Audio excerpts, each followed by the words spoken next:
Hello students, hope you all are fine and you all are studying. With this, in our previous video we have studied the some cases and we have derived the relation between the acceleration. हमने कुछ relations भी prove किए थे. तो आज का topic है that the what is the work done in moving the body up on the inclined plane. जो पहले जो किए हैं फॉर्मूले वो बॉडी डाउनवर्ड्स मूव कर रही थी. ये केस है अपवर्ड्स का. तो इसके अंदर क्या है, हमारे पास अगेन एक इंक्लाइन प्लेन है जो थीटा एंगल के साथ है, सरफेस के साथ, हॉरिजॉन्टल के साथ. आर नॉर्मल रिएक्शन है हमारा. एम जी हमारा वेट है बॉडी का जिसको हमने दो कंपोनेंट्स में रिजॉल्व किया है, m g cos theta and m g sine theta. P हम लोगों का फोर्स है जो हम अप्लाई कर रहे हैं और एफ हमारा फिक्शनल फोर्स है. वही all the meanings are having the same things. जो भी टर्म्स हैं, जो भी कंडीशंस ली गई है, they are having the same meanings. वही है कि एम जी वेट है, R normal reaction, all the things are same.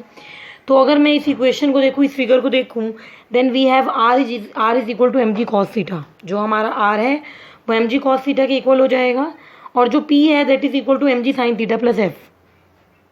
Are is equal to m g cos theta and P is equal to m g sine theta plus F. Therefore, under the action of this force, the body moves through the distance s. अगर हम लोगों ने force लगाया, P force लगाया, तो body का movement हुआ distance S से. जैसे कि हम लोगों ने पहले भी कंसीडर किया है कि फोर्स लगाएंगे तो बॉडी किसी डिस्टेंस से मूव करेगी. तो सपोज एस डिस्टेंस से हमारी बॉडी का मूवमेंट हुआ है, तो work done is a product of force and distance. तो डिस्टेंस हमारा एस हो जाएगा, फोर्स पी है, W is equal to P cross S.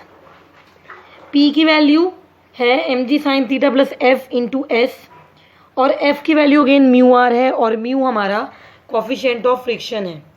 तो W की वैल्यू बन जाएगी m g sine theta plus mu m g cos theta into S और W is equal to m g. अगर मैं एम जी यहाँ से कॉमन ले लूँ तो ये बन जाएगा m g sine theta plus mu cos theta into S.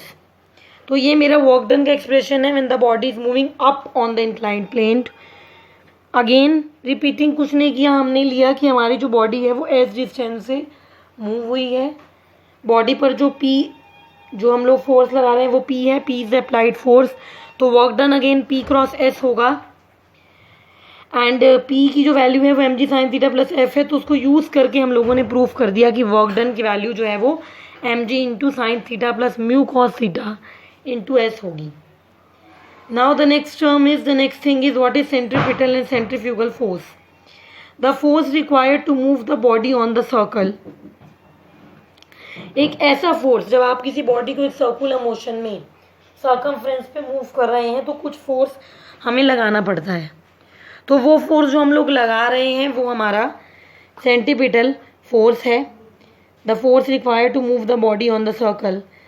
This force act along the radius and towards the center of circle. ये जो फोर्स है वो रेडियस के अलॉन्ग एक्ट करता है, टुवार्ड्स द रेडियस है, ये towards the centre of circle है. या आप ये भी कह सकते हो कि इसकी डायरेक्शन इनवर्ड है. जो सेंट्रीपिटल फोर्स है वो सेंट्रीपिटल एक्सेलरेशन ऑन मास का प्रोपोर्शनल में होगा. तो F is equal to m cross R omega square हमारे पास हो जाएगा. तो सेंट्रीपिटल फोर्स का फॉर्मूला बन जाएगा F is equal to m are omega square. F is equal to m are omega square. तो ये हमारा फॉर्मूला है सेंट्रीपिटल फोर्स का. F is equal to m are omega square. M mass है हमारा, आर ओमेगा स्क्वायर हमारी centripetal acceleration है. तो फोर्स का फॉर्मूला बन जाएगा m are omega square. Next है सेंट्रीफ्यूगल फोर्स. जैसे मैंने कहा कि हर एक्शन से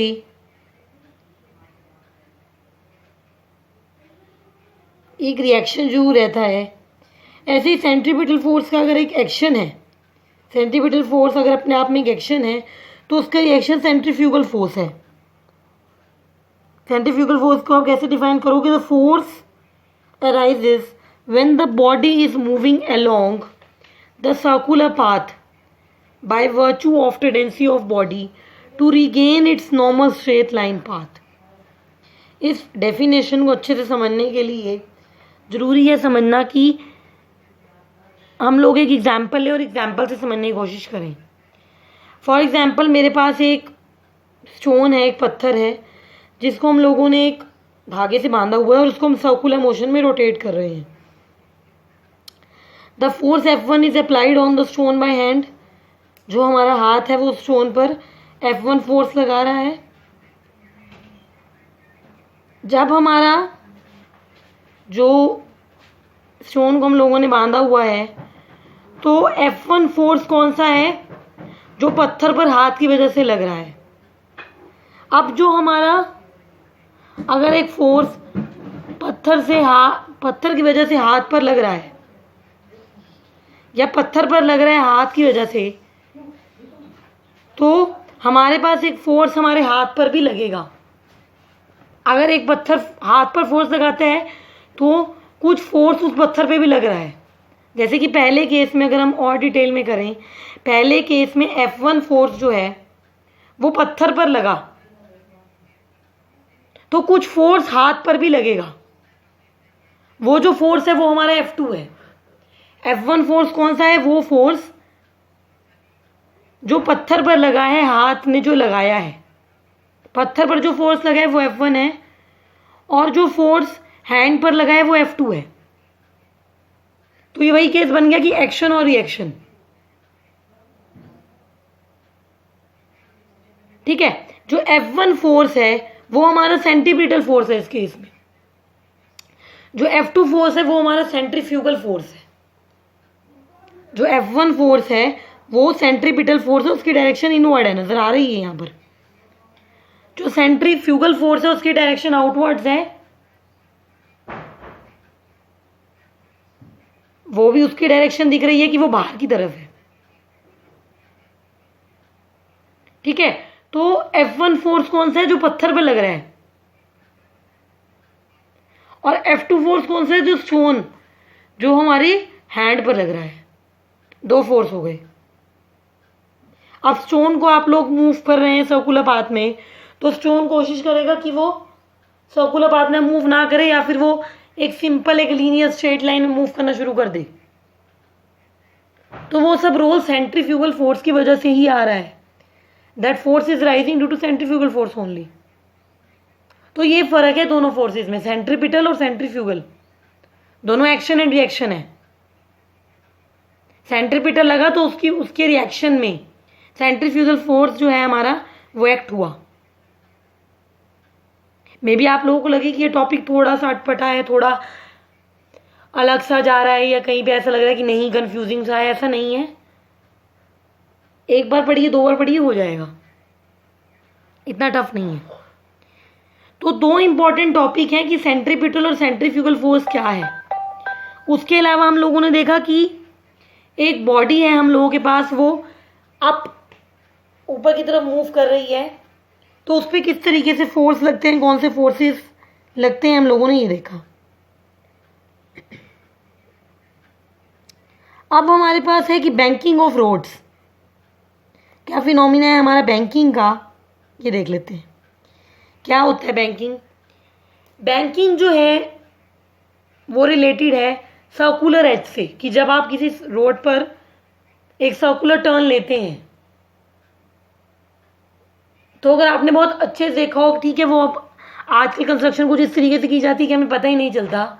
उस रोड को कुछ इस तरीके से बनाया जाता है कि उसके जो एक एज है वो ऊपर की तरफ होता है और दूसरा एज नीचे की तरफ होता है, वो स्लाइडली टर्न्ड अप होती है। The road is slightly turned up. तो जो आउटर एज ऑफ रोड को हम लोग थोड़ा सा ऊपर कर देते हैं, रेस कर देते हैं इनर एज से, इस फिनोमिना को बैंकिंग कहा जाता है।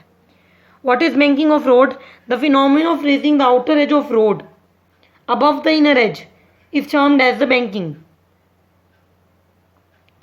इसके डायग्राम को देख लेते हैं। ये मेरा आउटर एज है जिसको मैंने थोड़ा ऊपर कर्व किया हुआ है, रेस किया हुआ है। ये मेरा इनर एज है। OX is the inner as and OA is the outer as of the road. मेरा जो R है उसको अगेन दो कंपोनेंट्स में ब्रेक किया गया है, R cos थीटा और R sin थीटा।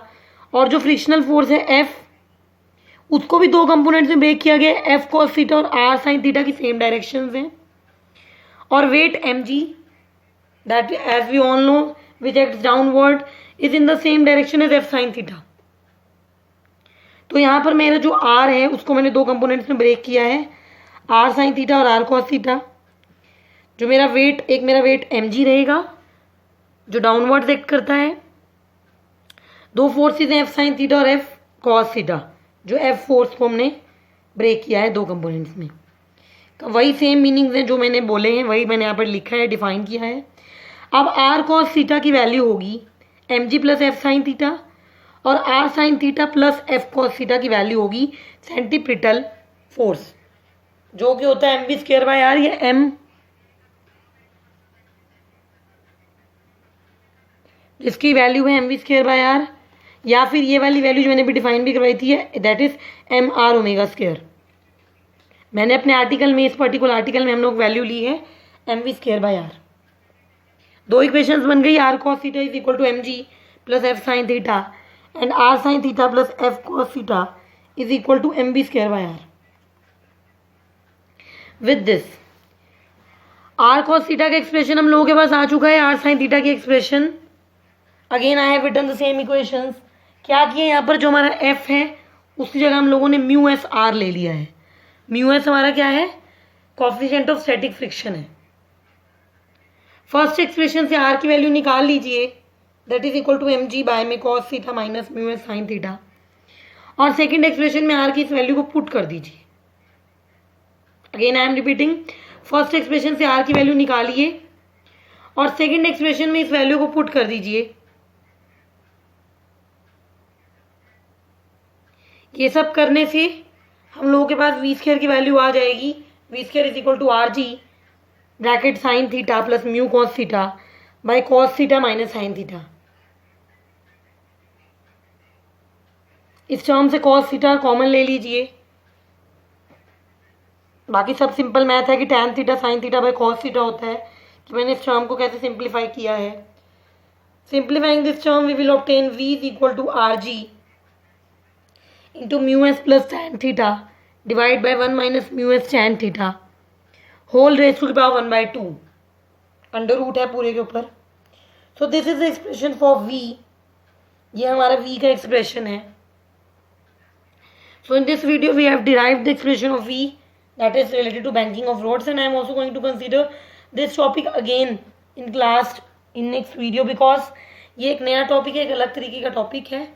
तो एक बार मैं फिर से ले लूँगी इस टॉपिक को, ताकि अगर कुछ आपकी कहीं पर आपको लगता है भी ये डिराइव नहीं हो रहा, तो that problem would be undertaken with it. So with this we are going to continue the next topic from the next video. Study hard, don't waste your time, and again be regular with the videos. Thank you.